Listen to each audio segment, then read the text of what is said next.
Welcome, ladies and gentlemen, to episode 7 of the Longbox Chronicles. Tonight I have decided to take a look at something a little different. So far, over the course of this series, I have dedicated every episode to comic book specials and story arcs. But tonight I am looking at a rather memorable item that appeared in almost every comic book published for quite a few years.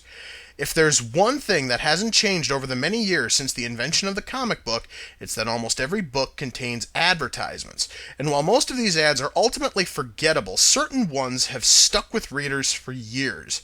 The mere mention of things like sea monkeys, Charles Atlas, or army men will bring fond memories to those who read comic books back in the day. But what I'm covering tonight is in a league all its own. From the mid-70s until the early 80s, the Hostess company struck a deal with numerous comic book companies in the US to use established and familiar comic book characters to shill Twinkies, cupcakes, and fruit pies. Yes, everyone from Captain America to Batgirl did everything in their power to compel readers to partake in Hostess's many fine confectionaries. The reason why these ads are so memorable is simply because they are so goofy and corny that they're just lovable. Think about this for a second. Someone out there thought it was a good idea to show Batman and Robin defeating an evil mummy with a box of Twinkies. That just screams awesome. Most of these comics featured one-off villains easily beaten by the temptation of a Hostess product. Take, for example, this happy-looking gentleman. His name is Gold Digger. He has a fetish for gold and the power to become intangible. For those who don't know what that means, it means he can't be touched if he doesn't want to be touched. His lone appearance has him squaring off with Mr. Fantastic. Since Gold Digger can't be touched, Reed Richards distracts him with a Twinkie. The golden sponge cake distracts Gold Digger long enough for Reed to tie him up to a light pole. See, because Twinkies are golden sponge cake and he has a thing for gold.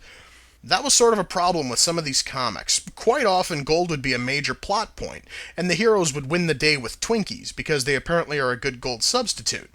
A good example of that is this comic, where Aquaman finds some divers using explosives on the seafloor. They claim that there's a stash of pirate gold buried there. Aquaman, thinking quickly, stashes a treasure chest full of Twinkies nearby, and the divers leave with that, claiming that a chest full of sponge cake is more valuable than gold doubloons. I really wish I was making that up. In fact, it's probably a good idea to just remember that if gold is mentioned in the title, odds are it is going to involve Twinkies in a really contrived manner. But it wasn't just the heroes who got to sell their souls to the sugary Hostess devil. Both the Penguin and the Joker took turns promoting fruit pies. Seriously, all of the Joker and Penguin ads I have found only involved fruit pies. One of the goofier ads featured the Penguin pillaging Gotham City with remote-controlled sentient cuckoo clocks. As Penguin argues with one of them, the police stop the rampage by offering the rogue clocks fruit pies. Naturally, the flaky crust and real fruit filling was enough to stop the clocks from doing their dastardly deeds and send Penguin back to jail. Now, if you thought that all the ads featured pointless one-off villains and generic officers, you would be wrong. In the rare occasion an actual villain would be brought in to be foiled by the fine products from Hostess. One ad featured the Red Skull using the Cosmic Cube to try to take over the world in time for the Bicentennial. Captain America shows up and does the one thing that can stop the all-powerful Cosmic Cube. He offers it a Twinkie. While the Red Skull fumes over how he was sold out for a snack food, Cap knocks him out and saves America once again from his greatest foe. Yes, the ads that featured actual villains were few and far between, but I think that was because it sort of cheapens the villains a little bit. If you think these ads were limited to the heroes of DC and Marvel Comics, you would be wrong. Other companies such as Archie, Harvey, and Gold Key Comics all had Hostess ads of their own featuring their respective rosters of personalities. However, these aren't as good as the ones from DC and Marvel, simply because, while it's fun to see Spider-Man defeat a crooked boxing referee by tossing a cupcake in his mouth, it's not quite as fun to see Casper using cupcakes to calm a zoo full of frightened animals. While I'm on the subject, and since I'll probably never get a chance to do this in any other Longbox Chronicles, I want to say right now that Casper, Archie, and all the other bland, craptastic characters from Harvey Comics can die in a fire. Damn, it felt good to get that out of my system. In fact, according to some people, the one character with the most ads is Archie Comics personality Josie.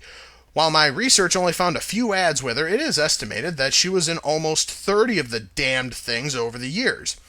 Why don't we take a look at one of these ads, just to see how painful they really were. Josie finds out that Alan M. has a date with Alexandra Cabot. Josie tells Alan that if he skips out on his date with Alexandria, she will give him Hostess fruit pies. Really? That was what was churned out for Archie Comics? Good God, that was shit! Oh, god damn, I really need to go back to the fucking good stuff. Here we go. Some goons are roller skating around the town, keeping all the kids indoors. The Hulk shows up and rolls the noisemakers and asphalt so the kids can get fat off all the fruit pies they want. Now I feel a little bit better. Now, if you guys want to check out some of these ads, I do have a couple of places for you to go and check out. There are two sites that are a gold mine of golden sponge cake and creamy, Hostess ads. Just head over to SeanBaby.com and TomHeroes.com. Sean Baby's site focuses on DC and Marvel ads, while Tom Heroes has those, as well as the comics featuring the likes of Sad Sack, Richie Rich, Bugs Bunny, and pretty much every other character that hoard out for Hostess products at one time or another. Check out those sites and get your fill of Hostess ads. Now, after all this talk about Twinkies and fruit pies, I need to go and get a Hostess fix. So, until next time, guys, take care, and I'll see you all in the near future. Peace.